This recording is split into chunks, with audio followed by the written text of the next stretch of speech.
I too want to welcome all of you here. It's nice to be able to, we welcome any groups. We're out there to go talk to anybody because we enjoy talking about the hospital and the new project, and as Marty has alluded to, all the things that we're proud of here at Jamestown Hospital.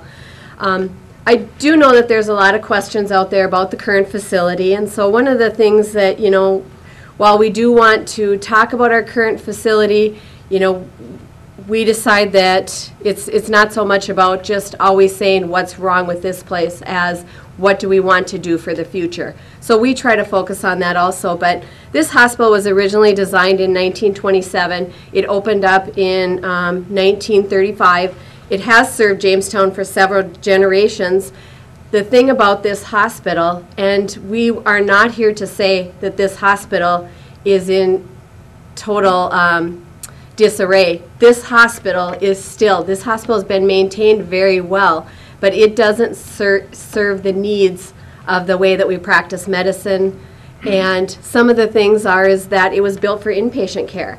For some of you that have lived here, I've lived in Jamestown my entire life. I've worked here for 28 years, and I've seen many changes in these patient units just in those years that I've been here.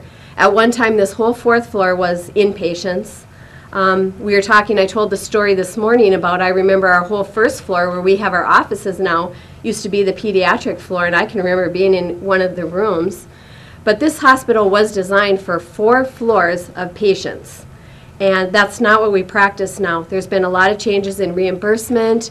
Patients just don't stay in the hospital as long anymore. We were talking about some statistics, and what was the year, Bill, that you 1960. were? 1960. The average length of stay was 7.6 days. 6.6. You're right. Yeah, 7.6 days. Our average length of stay now is 3 days. So things have changed. With the improvements in medical care, patients are not in the hospital as long, and this facility is designed for inpatients. And most of our business, approximately 70% of our business now is outpatients, and outpatients being either outpatient surgery, coming in for x-rays, coming in for lab, just all the different things, rehab, those are all outpatient services. And when we try to make changes to the way that the services and the way we deliver them, it's a little difficult now because we have to make that work in the facility that it is now. And adjacencies are an issue that we have. I was visiting with a few, and we were talking about how in a new facility it's going to give us the opportunities to place departments beside departments instead of just where there's available space. A lot of our rooms, as Marty alluded to, they're just not designed for technology. One of the things in the inpatient unit, and I guess we didn't introduce myself, but I am a registered nurse, and so nursing is pretty much my job here at the hospital. And we have also had a lot of technology in nursing in the way that we care for patients. And one of those is that if you've been in the hospital recently, you'll know that we have computers in every patient room now. Those computers, the physician can look up your x-ray. He can show you what your x-ray looks like on that computer in your room. The nurse can do her charting in that computer. She can look up your lab tests. The doctor can also. And another thing that we very strongly feel, patient safety is really an important thing, and the patient always comes first at Jamestown Hospital.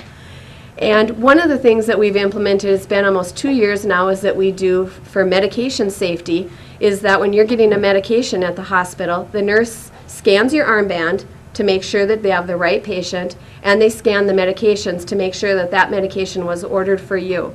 And in doing all those things, we need more technology. And so we bring it in and we bring it in. Well, our rooms are not designed. We were also talking a little bit earlier is that most of our rooms are double rooms, and so we found is we didn't even have a wall to mount our computer on in some of those rooms. At night, when the nurses that come on for the night shift, they move all the chairs and stuff away from the patient's bed so that they can get in and access them at night. So there's a lot of issues in the rooms that I think people, when you look at the facility, that you just don't notice. And there are things that we're just not happy with anymore. It's just not right to continue to be providing care in a way like that. Frequent complaints about the rooms. one of my responsibilities is patient satisfaction surveying, and we actually have a firm that does patient satisfaction surveying. So if you've been a patient in the hospital, you've probably gotten a survey that you've been asked to fill out and send back in. We also survey emergency room patients, and we survey home health patients.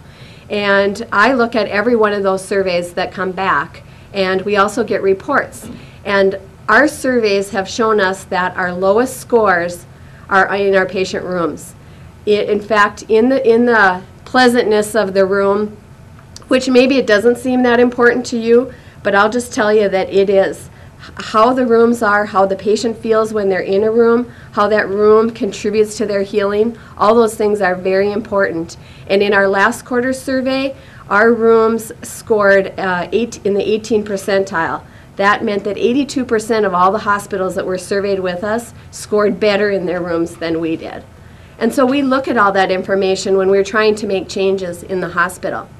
And again, you know, we keep talking about the technology, but it really is the way that it is, and the rooms are not set up for that. In emergencies, getting carts in and out of patient rooms, getting our crash carts, our monitoring equipment. We can monitor cardiac monitor patients in regular patient rooms now, and they just push a cardiac monitor around, and there's just not room for all that technology. Also, long distances. Again, I've kind of alluded to, we kind of put things where there's space. One of the issues are, in fact, we were just looking, and Marty was commenting, we were looking down the hall as they were wheeling a baby down to the nursery. They must have had a C-section just a bit ago and were bringing the baby down through the hallway. And so that patient has to travel all the way from surgery in the basement, all the way up to the 4th floor, and then all down the entire length, quarter of this hallway. And that's not safe. That's not the way that we want to do things. While we realize that we can't get everybody adjacent to each other, we can pick what we feel is most important. And actually in the new facility, we're looking at putting our surgery, our inpatient unit directly above the surgery in the emergency room. So for transporting patients, it's just in a dedicated elevator and a very short trip. Okay.